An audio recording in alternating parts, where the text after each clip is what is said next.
I'm Namakula. I'm very proud to be asked to speak here. I guess a little bit about my background. I'm a artist, writer, actor, performer, voiceover artist, and something I've been doing since I was a kid. I was always very into music and performing and writing and things like that. So it was something that that was always my center. So that was what I was always moving towards. I was always very creative as a child.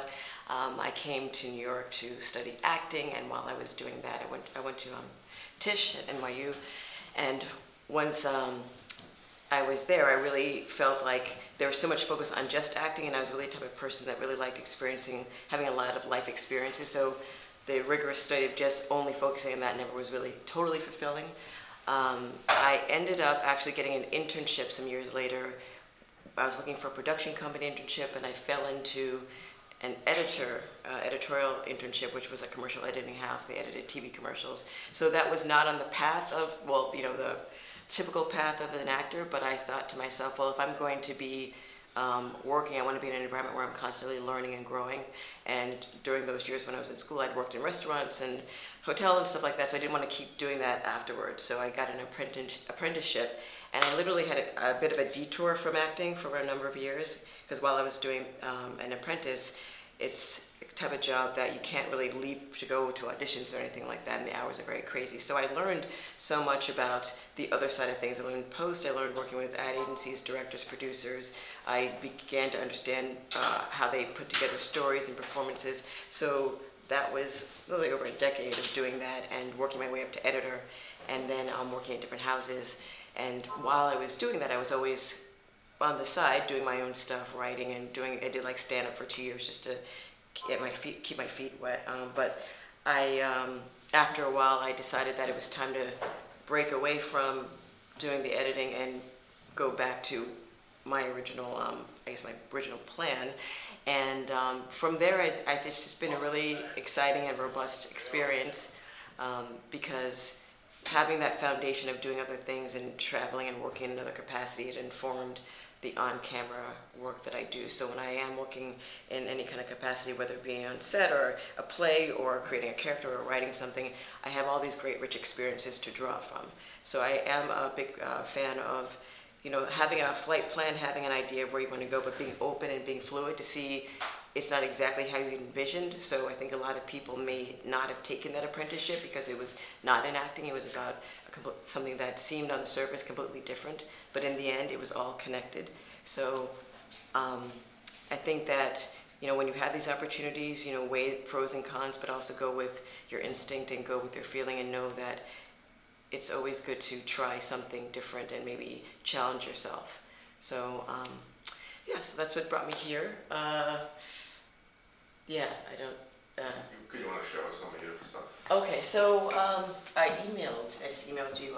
Actually, I can do it. Okay. I can get in there. Oh, all right, okay. Right. Which email address did you send it to? Oh, the one that we've been communicating on, which is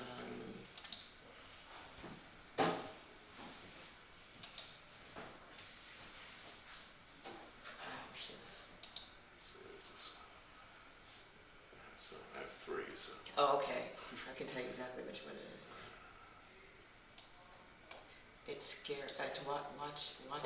Wachter 324. Okay, that's my Gmail.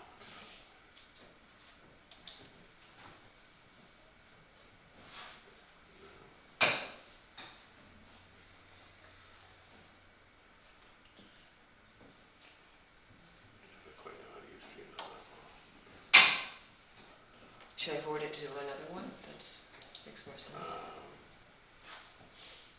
Let's see.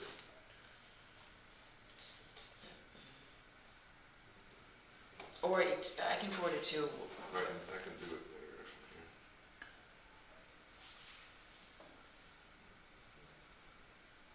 Or I can log into my whatever is easier, because I can just click on all these here once you open it.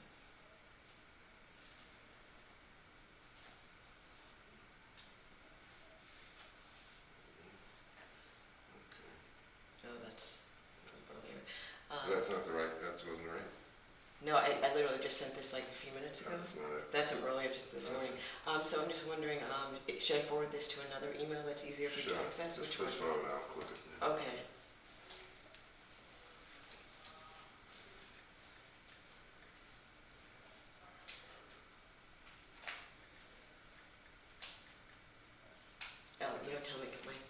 sometimes kind of weird. What is it? WACHTER at Charity Docs, Charity, RTYDOCS.org.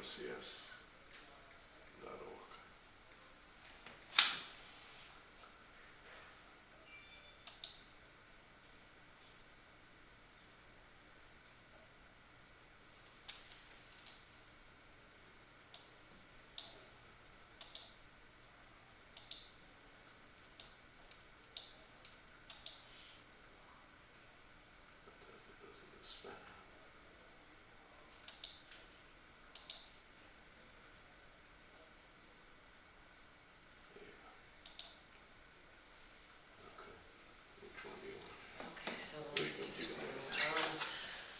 okay, so I guess I can show just my regular acting reel to start with, and this is so this is all basically TV work. He escapes those who want to question him by changing his form. He's an independent contractor hired by corporations, bad guys. He travels the globe hunting his victims, using the names of the recently deceased to move from job to job. Yeah. I need another lead on Keane. A way to leverage her. What have you got? He has a family, a half-sister and a daughter. Where do you want to start? It's her. Oh, Dee Dee. Dee Dee. Please, Dee Dee. The senator is alleged to have claimed that intercourse with Georgina Hobart was, quote, head and shoulders above you, darling, and that he is, again, I'm quoting, actually kind of pissed about it. Welcome to the new normal, my friend. Dr. Goodwin. So sorry, Leland. Gotta call you back. I think I'm about to be arrested. Arrested? Hi. Before we do the cuffs thing, can I just say... We're not arresting you. Okay. I think you'll hand over Captain Starks willingly and without incident. Why would I do that? We've recovered the black box.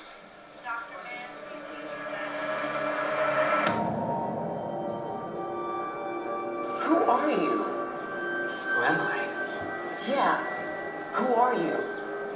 Mary, I've been your boyfriend for almost 7 years. You sure about that? You can't sit on the floor. You can't. You can do anything you want to do. Yes. You can do anything you want to do. It's okay. You can do anything. But it's already- you so what if want I to do do. that? I have a right to all of the kids and tell them that they can do anything that they want to do.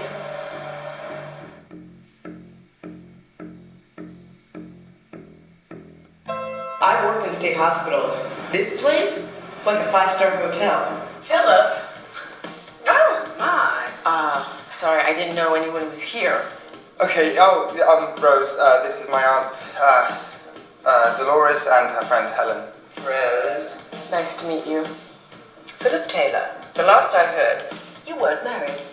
And here you are, living in sin with Miss Rusty Knees and Elbows. Get to it, Pierre. Get out there. Talk to her. Hi, Melanie, I'm Pierre. Would you like to...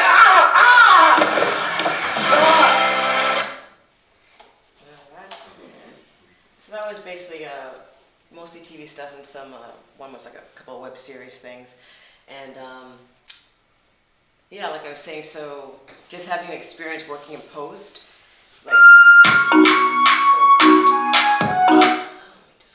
having that experience working in post and seeing how everything's put together. So one of the, for example, this, for example, this show here at New Amsterdam, that whole set looks really simple, but there are all these different camera things happening that we just step over tracks and stuff. And so that was actually pretty challenging because it was the first time that I had something that was choreographed in that way. So when you see something like that where it looks like really simple, there's a lot of stuff going on, and it was a little nerve-wracking because I was like, what's my line again? I don't even remember because there's all this stuff to remember. But again, it's like the more you get this experience, the more comfortable you become, and the more it's like a muscle. So when you are thrown a curveball, you're able to deal with it. So one of my things is whether it's something that's your own thing or a friend's thing or what, just keep it's like keep working, keep doing, just experiment, connect with people. build friendships with people that, you know, are like-minded and have good energy. You guys met Les, right? Were you they were here with the whole production? The director, do you remember? Anyway, Les and I go back way. Like we were both assistants, we were both working in advertising. So we've known each other for many years. And it's one of those things where we were building our careers and then came together and he invited me to join this. So it's like when you have these relationships with people, I feel like that's such a strong thing because you really have a foundation of something. You can build stuff together. You just never know where you're going to end up. So, yeah, I mean, I just,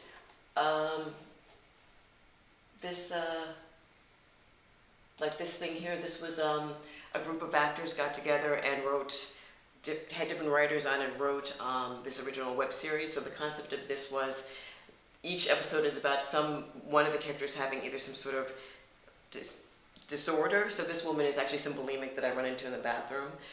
So the through line of the show was people who were fighting illness or some sort of disorder and how they were functioning in the world. And that was something that was created because a lot of these different actors were like, well, I'm not getting the kind of work that I want to get. I'm not getting these opportunities. Let me create it. So they all got together. They pulled their resources. They had DPs, they had directors, they had writers, and then actors pulled it together. So again, what you all are doing is really amazing because you're tapping into your talent and also you're building a community. So maybe the next time you're working on a nature film, there's another person who has some other talent that you can bring together. I mean, you're building all these Well, lines. it's interesting because at the end of, we're almost done with the 6 weeks. I'm Yeah. going to give everybody a contact list of all the people like you who have come here, like Les, and they will have a list with emails. So what would you tell them to do with that list if they have it? You know, how would you tell them to proceed? So with your contact list, I feel like it's great to keep in touch, but also do it in a way that's a little spread out and also purposeful. So I don't think it's a good idea to email someone every week just to say hi, but hey, I met you at this thing, it was great meeting you, I'm doing this, or I'm planting a garden. I don't know, I think something of interest doesn't have to be an industry thing because what I like is getting to know people personally. So even if it's something that has maybe nothing to do with production, but something that's important to you that you feel good about, that you feel like you want to share, I like getting that kind of stuff. It also gives you an idea because maybe somebody's working on something and then someone mentions, oh, I just started taking cello lessons or something, and oh, I'm working on a thing. You'd be great. You just never. That's interesting. So you don't just write to them and say, can you give me a job? You write and you say, here's what's going on in my life. Just want to keep in touch. So Yeah. Because I think that everybody, pretty much knows, okay, well, this person's a writer, actor, DP, they want to work. But if everybody just said, I want a job, how interesting would that be? I think that, okay, why should I give you that job? And also the other thing, too, when I was working in post, when I was working with a producer, I asked her, I said, how do you decide what editor to use? There's so many talented people.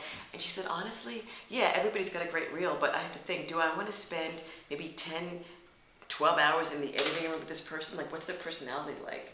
How are they, after 8 hours, do they have a short temper? All these things that come into play. So it's as much it's some of it's talent, but it's the small part, like I said, because there's so many talented people. I think a lot of it has to do with an energy thing.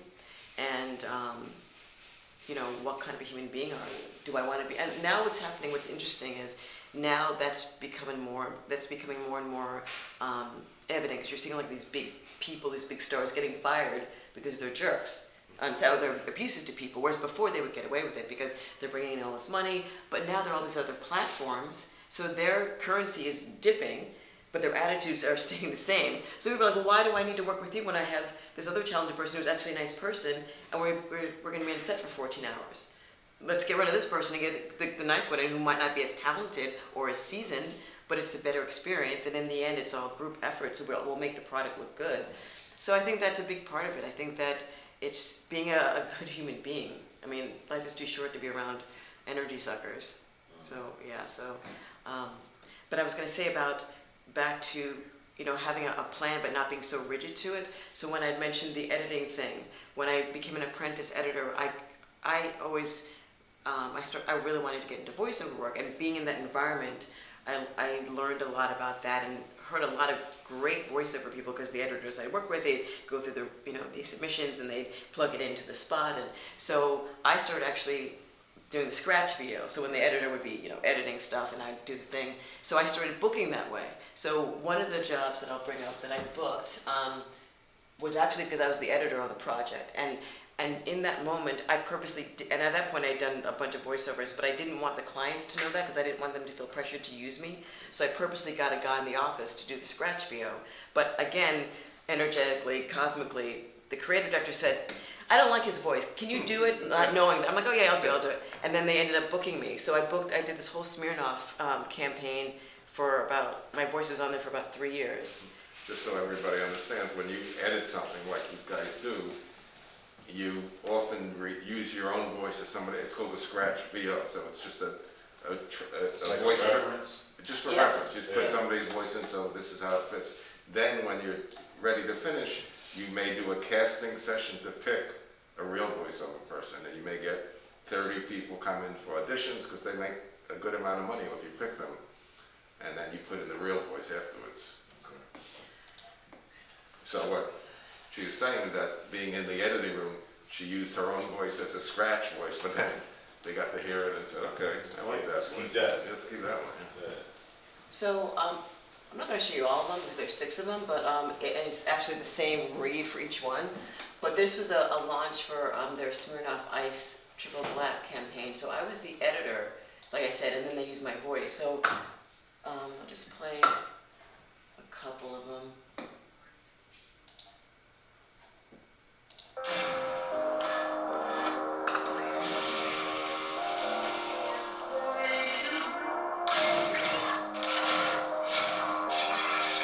Smirnoff Ice Triple Black, a crisp, clean bite. They were all 15s. They were pretty, just, and then I'll just play another one. That was from year 1, and then the second year, this was the next batch that they did. There were 6, there were 3 as well, but I'll just play.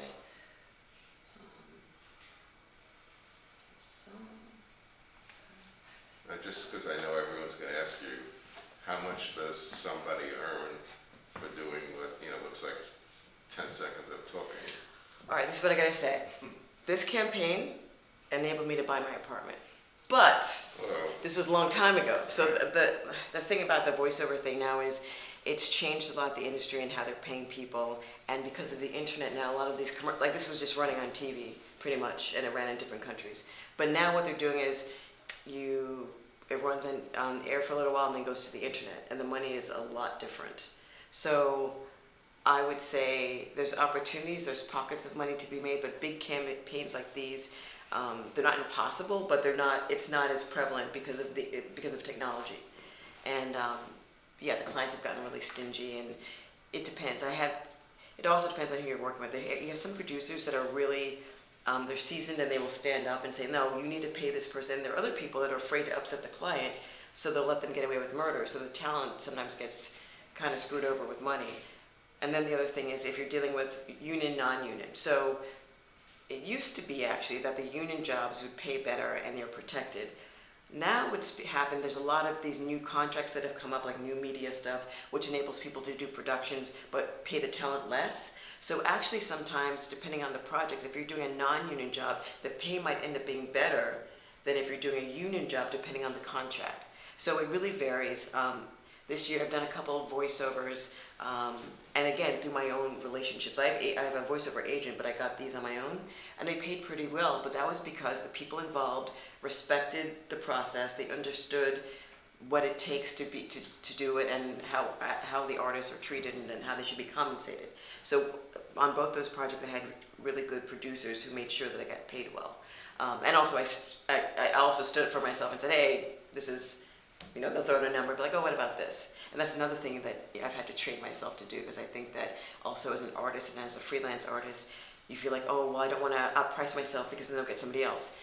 And ultimately, if you do that, it's a balance, because you don't want to overblow yourself, but also you don't want to downgrade yourself. So they were like, oh, well, they do great work, but they're cheap, so we can tell them it's one rate, but we really have this extra money, and then we'll use it for something else. So there's a balance, and again, being with people that you trust, they will look out for you, and they will let you know really what's going on. It's when you're dealing with people that maybe don't know that well, and they don't know you that well. It doesn't mean they're bad people, but they have their bottom line, and if they can save some money, and you're only asking for this, they're like, well, okay, well, then I'll just keep this for something else. So it depends on the project. like I said, things have changed, and also there were a lot of these voiceover guys that were getting like millions of dollars, and people were getting angry because they realized, wait a minute, why are they getting all this money? Not to say they didn't deserve it, because the products that they were voicing were multi-million dollar campaigns. But I think that the feeling was also like, well, why are these handful of people making all the money and all the other voice actors are like getting scraps? So that was there's a lot of dynamics. But again, you can make money. I just think it's a cumulative thing. I don't think it's like these kind of jobs where you just get this one thing and get paid for like 2 years. But it's not impossible. But I'm just saying that with the technology changing, with the internet and how they pay for things, and even also with the TV stuff, when they're running something that airs on, let's say one of the old like NBC, CBS, as opposed to the new platforms like Netflix and stuff, their contracts are different. So if your stuff is airing 1 million times on HBO or whatever, they don't pay by the clicks. It's also a contract. So the pay, you might see somebody on these different shows and they're making all this money. They might not be because of the contract. So it really depends. So I always say, do something because you love it, and the money will follow somehow. I feel like I've been freelance and I left like a kind of a steady paid job to go back into acting. I've been freelance for like 15 years, and it's been challenging sometimes, and definitely like with a mortgage and stuff, especially, it's like, and things change, but something has always kind of worked out, and it also makes you look in other ways for other things and to be open to other things. So I guess, did I answer the money question?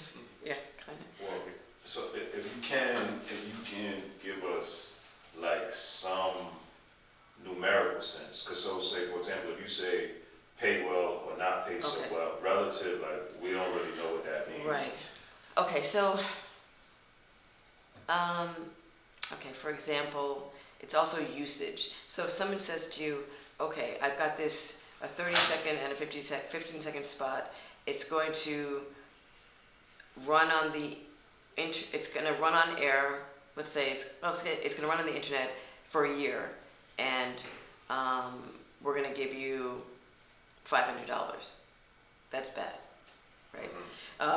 If someone says, okay, well look, I have this internal video, let's say it's going to be live on the website for the client and their social media, and it's a 30-second, 60-second thing, and it's going to run for a year, and then we'll negotiate again to run for another 2 years, but for the first year we'll give you like $2,500.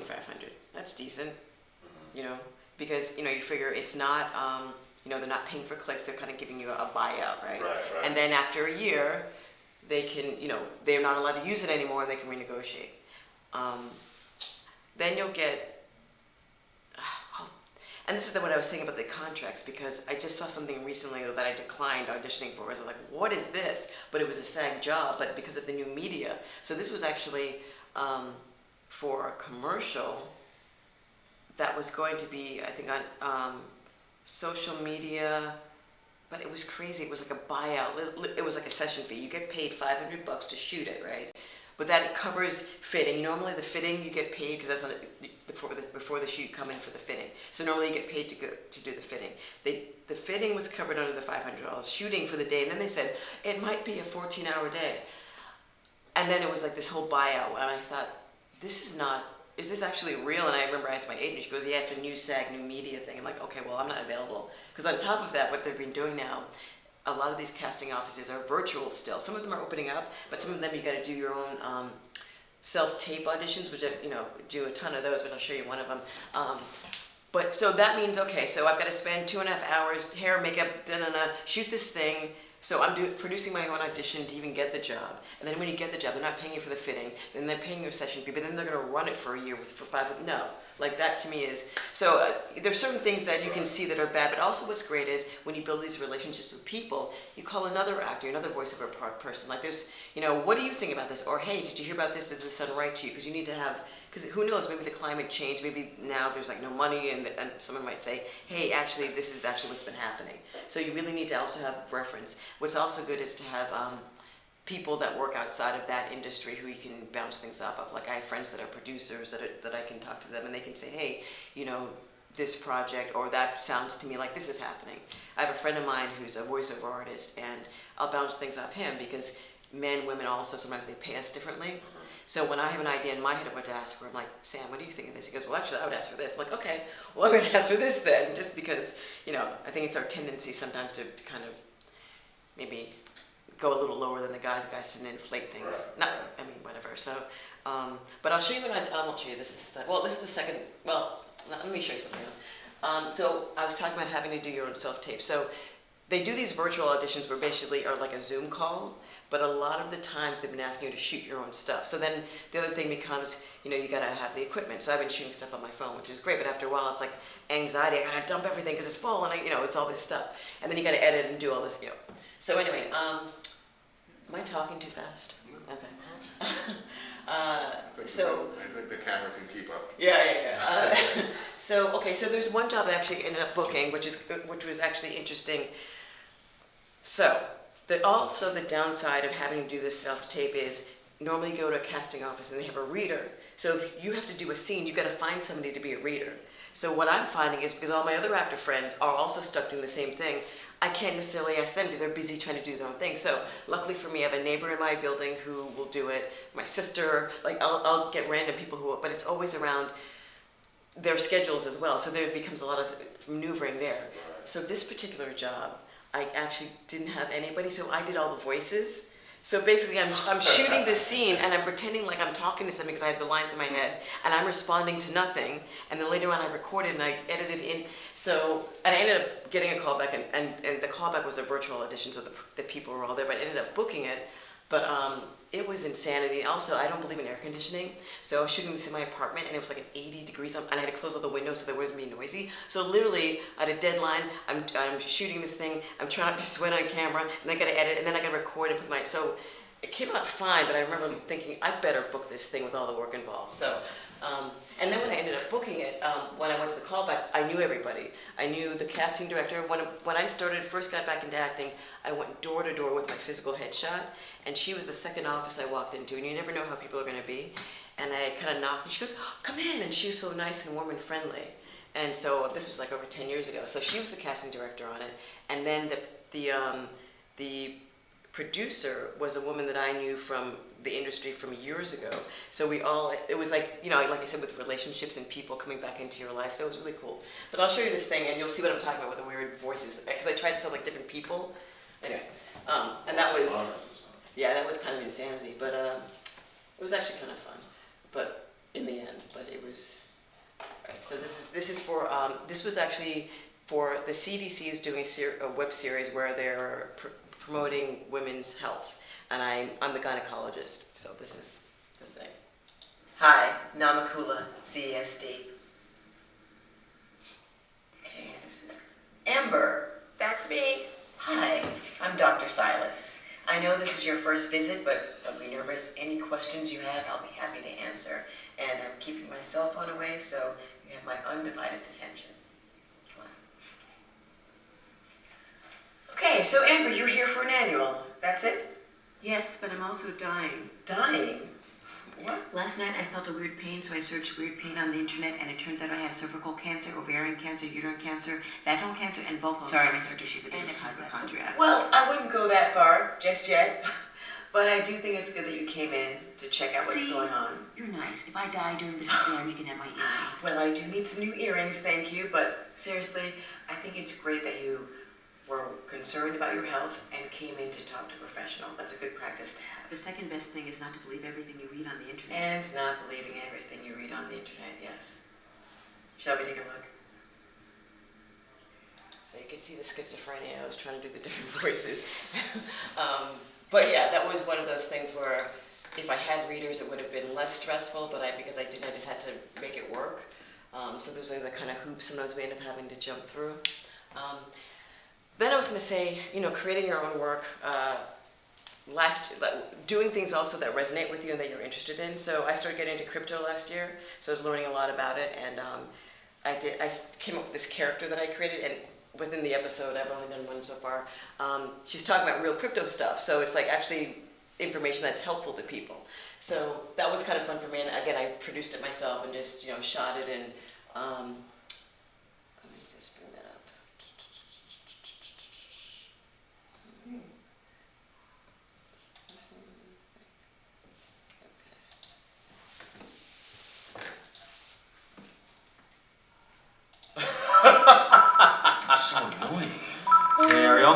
borrow you? Dave, you're such an idiot.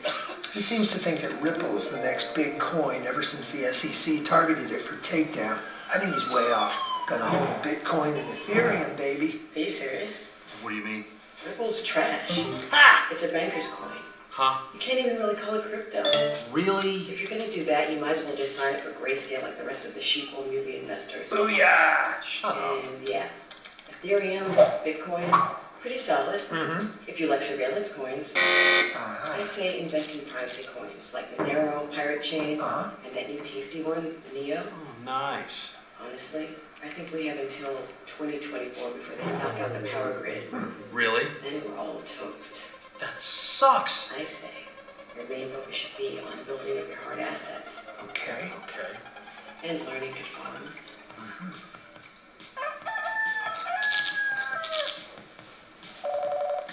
Can you hear me now? So this was something that I, like I said, created. I had 2 voiceover friends who I knew who did the different characters, and I shot this, again, I plugged them in later, but I shot this in my room by myself and kind of made it look like an office, tried to anyway. So being able to also use what you have to use your resources, you never know, like you can be really creative in creating things yourself, even if you don't have a whole crew. So I'm a big proponent of just trying to find ways to get your message across, and we have all these platforms where we can post stuff, so it's great that people can see it.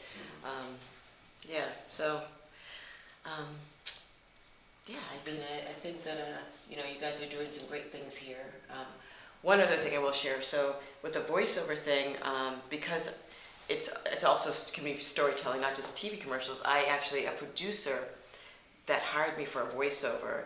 She's actually a poet, like a published poet, like does all this work, but her job is agency producer. So like you're talking about doing your art and making money. So she works on high-end commercials, but her real passion is this. So we started talking, turns out we're both Pisces, like we had all this stuff in common, and she was talking about her poetry and wanting to do like narration. So she and I actually collaborated, and we've been doing a series of narrations of her poems. And her husband actually, and he's also an agency producer, but he loves mixing, so he's been mixing them. So we created this little team. So I'll just play one of them for you, but we're calling it the Feisty Beast, and a lot of it is fairy, dragon, divine feminine energy kind of stuff, and really interesting stories. Some of it's dark and So I'll just play one of them, but I'm really enjoying doing this project because again, it's an independent thing, and we're really just having a good time creating the work. Close this. A boy found a whistle at the edge of a lake. Thought for sure it was his to take. He didn't know it was hexed with a charm to whistle up trouble and conjure up harm. This old whistle played only one tune, each side inscribed with a sorcerer's rune. The boy discovered he could play a new game. When he blew that whistle, a wild wind came. Shrieking winds tore up his small town, toppling the church steeple upside down. He summoned the wind from east and west. Groaning gusts were an unwelcome guest. Held that whistle up to his mouth, made the winds blow from north and south. His neighbors cried, "Throw it back in the lake, before these gales leave nothing to take." The boy didn't care who he hurt with his fun. He blew that whistle and made the wind run. But unbeknownst to this selfish boy, a wizard's lost whistle is not a toy. One day as the boy blew that whistle of tin, the mother of winds came barreling in. She howled for the boy across a raging sea. How he wished he'd let that lost whistle be. Gales swooped him up like a crumpled leaf and dragged away the young whistle thief.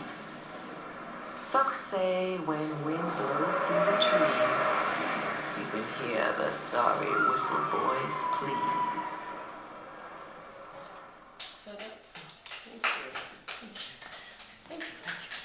So that was an opportunity to do a character, which is great because with her work, each one is a different kind of thing. So I've been able to kind of tap into the acting thing and create these different things. So So yeah, and that's an independent project that was created kind of out of just a conversation, really. And then we're like, well, let's try this. And then husband jumped in, and now we're getting different pieces of artwork. And I have a friend that's an illustrator. I said, well, can we use one of your? So it becomes this big swell of possibility, just by just doing the work, really.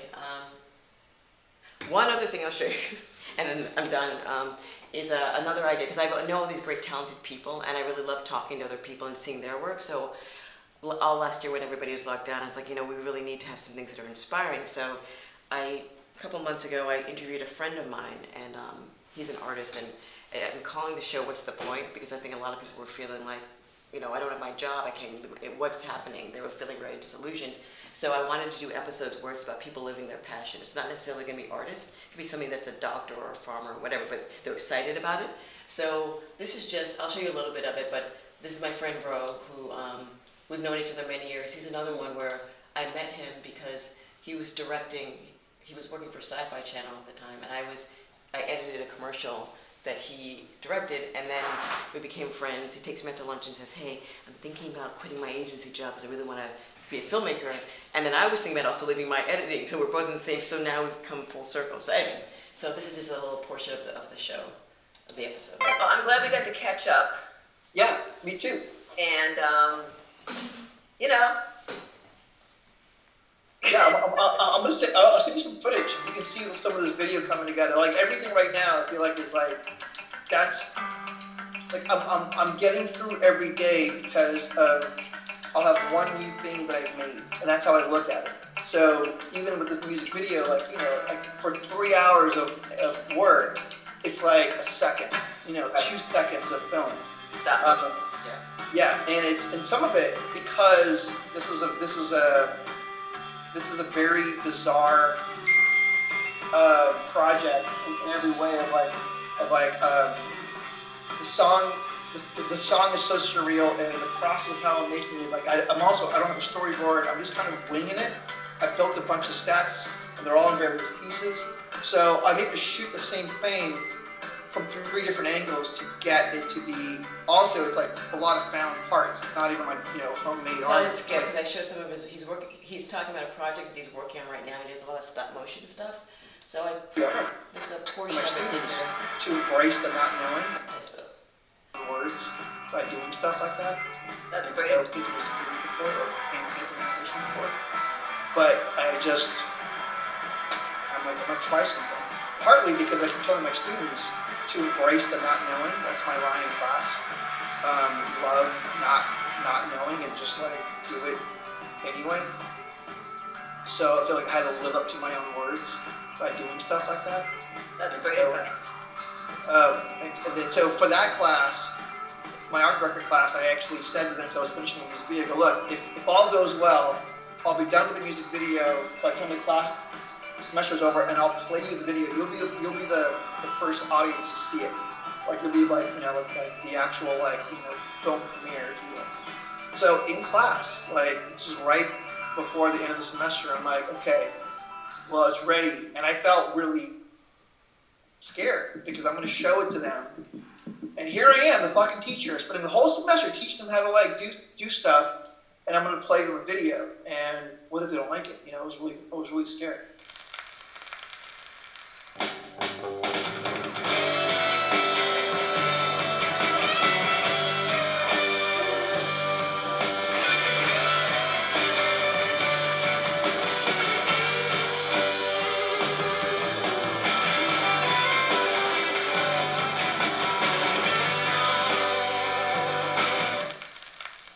But I played it. So that's the project he's working on, and then the end, I have at the end where it's showing the set that he uses with the stop motion, which is pretty interesting. So I'll just play the ending for you. Video, it's like is this still? And the end music is something I composed because I play bass. So I played in a band at one point, so the music at the end is original music. Anyway. Still going? Fucking hell! Give back what I said to show them what I said. So anyway. All right, we'll do this again. I'm gonna run.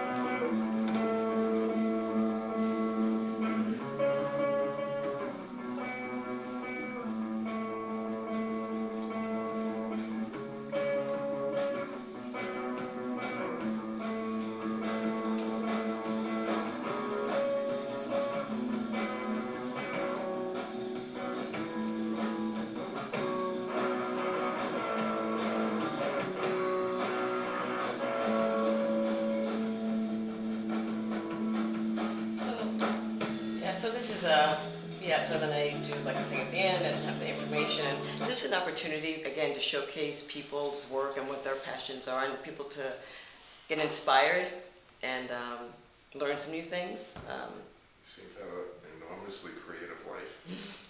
Yeah, it's one of those things where I just said, like I said, since I was a kid, I was always like doing like this kind of stuff. It just feels really normal and natural to me. Like, you know, my dad was an economics professor, but they were very encouraging of they never pressured me to be a certain way.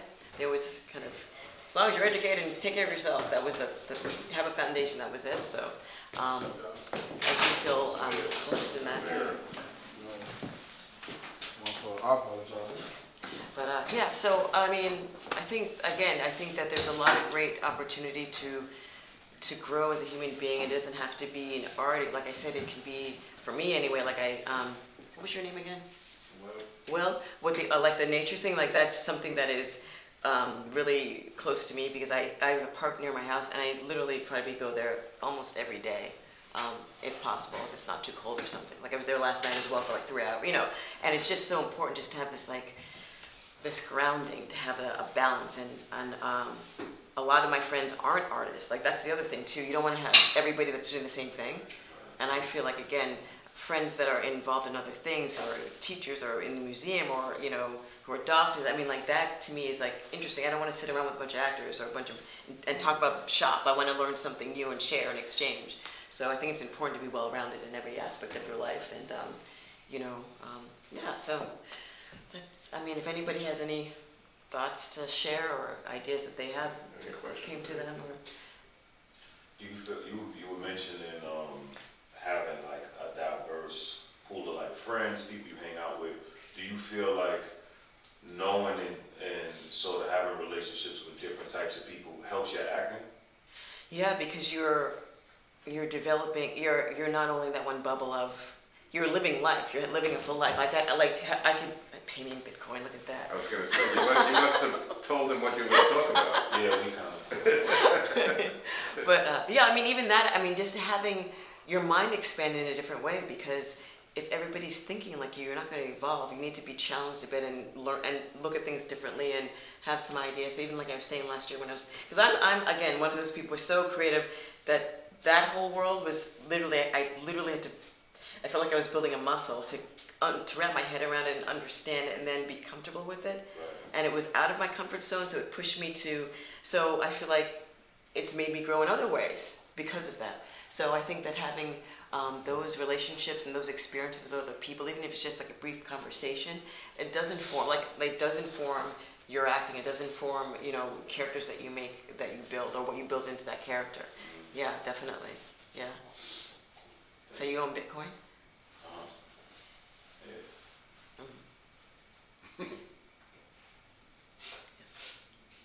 Good.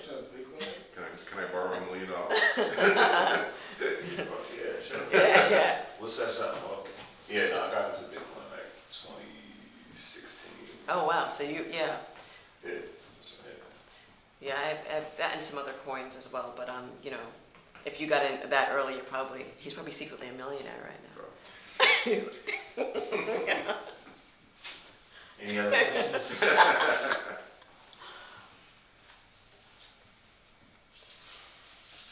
Do you know any voice actors who do like TV shows? TV shows. Like adults on TV shows, like. Oh, cartoon stuff. Yeah. I know people that do it. Is that what you want to get into? Actually, I like to do nails. Oh, Yeah. beautiful. I just did, but thank you. I just said. I actually know an actress who's a big nail, like, what's the term for it? Nail tech? I almost want to say she's a designer, like she has these high-end clients, but I only found that out recently. Like I knew her from auditions, and then one day I saw that she had this other thing, and she does nails. Okay. Yeah. Daria? I mean, I forgot, I don't know if that she goes by her name or she has another business name, but yeah, she does some nice work. But yeah, that's beautiful. So is that something that you want to do or you're pursuing? Yes. And do you want to do a salon or do you want to actually be on commission for like projects or photo shoots, or like do you have an idea or? Actually, I don't have like a set idea. I'm down for whatever, as long as it involves doing nails. And right now, I'm apprenticing under a celebrity nail tech. Oh, okay, that's great. Yes. That's cool. Guess what our video's about? I can't wait to see it. No, it's really an art form. I don't really do manicures because I use my hands so much that it always just ends up getting ruined. But yeah. What about, she asked other people about hand model agencies and stuff like that? I've actually done some hand modeling. I think what it more is, you'll have somebody that does print work, and then they'll also have a hand model. But I know there are parts agencies. I'm just not really. I can ask my agents, their beauty department, if you know. But it's a matter of having, I guess, pictures and that whole thing. But that's something that you're interested in doing, the hand model. Nice hands. How was it meeting Dembe and Reddington on that in Blackface? Did you ever meet them? No, I didn't do a scene with them. I didn't meet them. So I did a scene with the actor who was playing the assassin, basically. Yeah, they shoot it in parts. So they shot that. I think they shot that like on a different day. Yeah. Which season was that? This season. This aired like a month and a half ago. Yeah. Yeah. Streaming now on Peacock.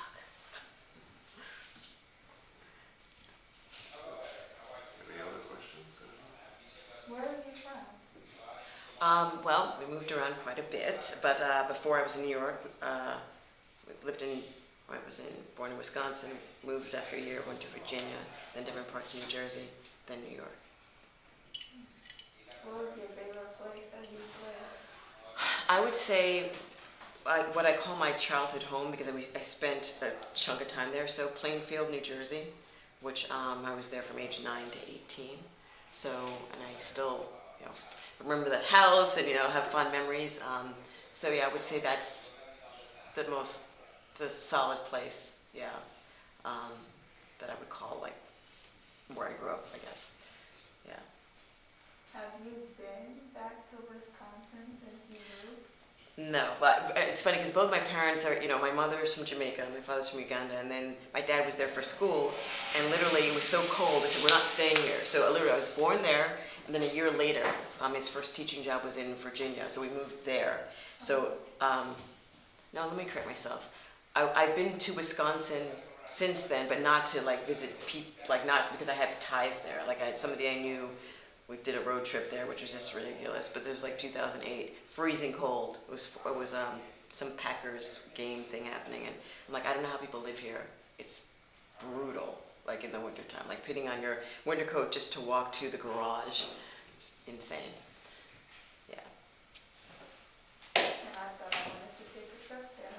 Well, in the warm weather, it's supposedly beautiful. I have a friend who's from there, and she was there and posting pictures. I'm like, yeah, great if it's warm, but winter, forget it. No way. But what do you even do in Wisconsin? I mean, it's like any other place, but like I said, it's so cold. Like I couldn't imagine being there in the wintertime. It was pretty brutal. But people are used to it, I guess. They just function. I guess it's like people who have never been to the city say, how can you live there? It's, scary and dirty or whatever the perception is, so. Did you ever go visit Uganda where your dad is from? Yeah. We spent more time going to Jamaica, like summers, and seeing grandparents, because, a lot of family there. And then, we've been over to Kampala, where my dad's from, and towns outside of that. And what was interesting growing up, I looked more like my dad, and my sisters look kind of more like my mom. So I was always like the African-looking one. And we go to Jamaica, I always felt like, because my sister also was, lived there for a little bit with my grandparents, my older sister. So I always felt not like an outsider, but I did feel like they were family. But I felt like I was, kind of different. So when we finally did go, I saw people with my forehead. I was like, oh, yeah. So, yeah. Yeah. So.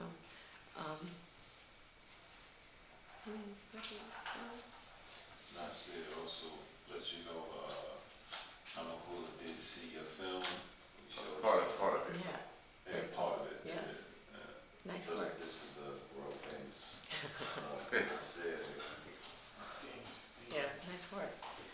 Yeah, what I was asking is that a made-up story, or part of it is some of it autobiographical, or? Nah, that's a made-up story. Okay. It's a made-up story, facts. Yeah. Good acting work in that. Oh, yeah, look at my back.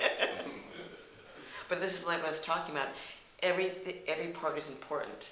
And people might think that, but you never know how long it took to get that shot going. You know what I mean? Like there's all this stuff that people see the final product and they don't realize that this person had 10 pages of dialogue that got cut, or this person had to do some crazy thing to get this one shot of his back in there. Like, so I don't take anything for granted when I'm watching something, because you never know how it got there. As I told you, I spent a lot of my life in the TV commercial world, and a voiceover person, shows up, gets handed a script, and reads it, and it's supposed to fit in 30 seconds, and it takes 40 seconds to read it, and they say, just do it faster. And they keep doing it, and they get it exactly right. Sometimes they have to cut a little copy, but it's amazing how somebody can read something and it comes out at 32, and you say, we need 3 seconds, and they read it again, and it comes out at 29 exactly. They just get really good at it. Yeah, nowadays they've gotten pretty strict about, like if I get copy, like they'll say that, now sometimes they overwrite it, like you said, there's too much, the writer gets in love with their words, and they write something that's 32 seconds long, but they want it to be at 30, but they also want it to have the gravitas and the pauses in there, like, well then you're making it 35. So at some point, either the writer ends up cutting, like you said, some stuff, or, they actually, they used to time warp it, like, time compress it. But yeah, I think nowadays you gotta, and I also talk pretty fast. I mean, I can do it, but I just don't want to sound rushed either, depending on what it is. But yeah, it is. It's all very interesting. A lot of it's changing from day to day. And Gary and I were talking about editing. Even with editing, it's like nowadays, like the last editing job I had was 2016, and that was on Premiere. And my thing is, even if you disappear for like 3 months, technology or upgrades are happening so fast that if you're not doing it all the time, it's like a muscle. So I haven't worked on Premiere in a number of years, and all my editing has been on my phone with a different program. But yeah, it definitely becomes a thing where it makes it really challenging to stay in certain worlds if you're going to dip in and out. That's why you have to kind of just be in it. And we actually took the footage from the PSA, and I gave it to everyone. I said, okay, edit a 60-second commercial. And everyone, came out at a minute 10. I said, it has to be exact. Yeah. Nobody quite could understand that. Yeah. Yeah, and also now with the internet, because you don't have those, you're not buying the slots, like that's why they can get away with, maybe it's a 16. But, I mean, the discipline should be that this is what it's got to be. Julie was telling us how now they're working on 6-second commercials, because when you look at something on YouTube, there's an ad. You can't click skip until 5 or 6 seconds. So they have to get a 6-second commercial that gets you the message before the person can click skip. Yeah, Geico, I think it's Geico is really good at it. They had a spot that was running on the internet, and it said something like, by the time you click this commercial will be over. And it was like a 4-second or something like that. And I'm like, that's really, they're smart with their creative, but it was pretty effective. But yeah, it's annoying when you're watching stuff and you're watching something that's maybe really intense, and then all of a sudden a commercial pops up in the middle. It makes me actually not want to, it makes me resentful of that product. I don't think it works when they do that, but, If there's no other questions, thank you very much for coming. Thank you for having me. I appreciate it. Thank you. Thank you for sharing your work as well. Thank you for having me. We'll see you next Thursday night. Yes. We'll be in touch because we'll be sending you videos to look at. Yeah, okay.